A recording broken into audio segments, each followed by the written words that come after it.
I do want to ask you about the Wikipedia thing, though. This is really interesting. I don't know if you guys have seen this. It's all over X right now. We all know Wikipedia is biased. This is obvious. I probably check my Wikipedia page like 2 times a year. It's not that frequent that I look at it, but it's a joke. It's not even accurate, by the way, especially when it comes to some of my personal information. I don't know who they're citing or what their sources are, but it's not even accurate. But it's also full of lies. It's obviously just this very biased leftist. Oh, Snopes said this. Liz, purveyor of disinformation about COVID, and it's ridiculous. I feel like, and this is just me, I don't want to speak for other people here, I'm almost desensitized to it because it's been so biased for so long. But I will tell you, when I was talking to Spencer, when we were discussing this show and discussing like, oh, is the Wikipedia story, like, what is this? I got more interested in the Wikipedia story when I was reading your reports on it, because it seems like you're saying that this isn't just a grassroots effort, a kind of biased CNN style, like, don't take them seriously, they're just stupid leftists, that this is information warfare that's happening on Wikipedia. Is that an accurate characterization of what's happening? Absolutely. It's information warfare conducted by ideological actors, by state-aligned propagandists, by groups that are tied to foreign terror organizations across the board, because each of them has understood how easy it is to basically hijack any, not just article, but any topic area. So that could be the topic area of American politics, it could be Israel-Palestine, it could be any number of things. It only takes about a dozen, maybe, dedicated editors to completely conquer or infiltrate a topic area and implant their own viewpoint on it and spread these kinds of falsehoods freely. So, I mean, a foreign terror organization, that's the word that, or the phrase you just spoke that I'm fixated on. Explain that to me.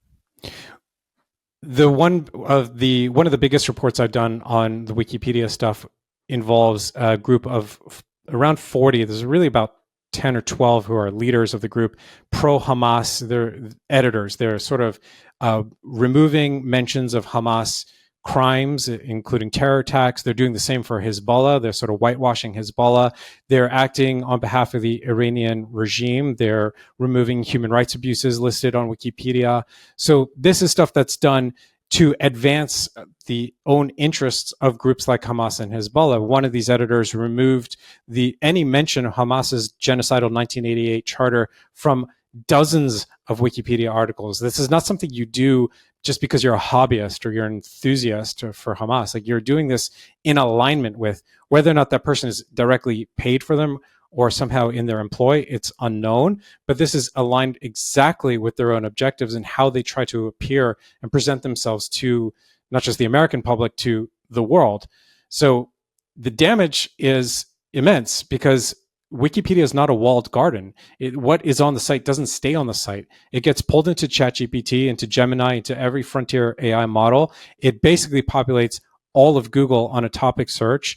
It is what feeds into Alexa, into Siri, and what becomes ground truth for most of us without us actually ever knowing that. Yeah, that is so creepy. That's incredibly creepy. And it's not just world affairs too, it's political, or it's domestic political stuff too.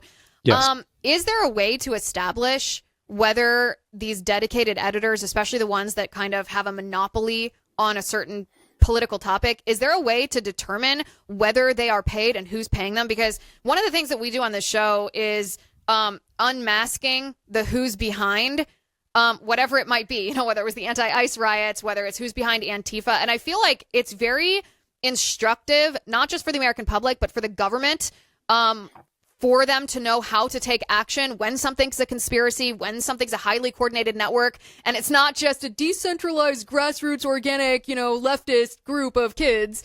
It's very instructive to know who's behind these. Can you give us an idea of, I guess, as it relates to domestic politics here, who's behind the Wikipedia editor efforts? This is one of the problems with Wikipedia. One of the very big problems is that these editors can sort of sling these accusations, or they can warp a topic area like American politics, or like I reported previously for Pirate Wires, which is they systematically establish this narrative that Trump is a fascist. They did it by relying on outright Marxist sources that consider themselves to be Marxists, but they do it under the protection of anonymity provided by the site. So the site doesn't know who they are. We don't know who they are. They're having this outsized influence on American politics itself. And this is all happening under the sort of aegis of Wikipedia and Wikimedia Foundation, which owns the site, being granted tax-exempt status by the United States government. And the other thing that's going on here, which we do have more insight into, is that I would say a significant portion of the money that Wikimedia Foundation receives from donation, we're talking about $185 million in income a year. A lot of that money gets passed through to radical left-wing NGOs. So this is kind of just Of course, it's the NGOs. Of course, yeah. So there's it functions almost like a cutout. The other piece here is that there's significant ties between Wikimedia Foundation and Hillary Clinton, and also with George Soros, who, again, I reported, did a whole story on this.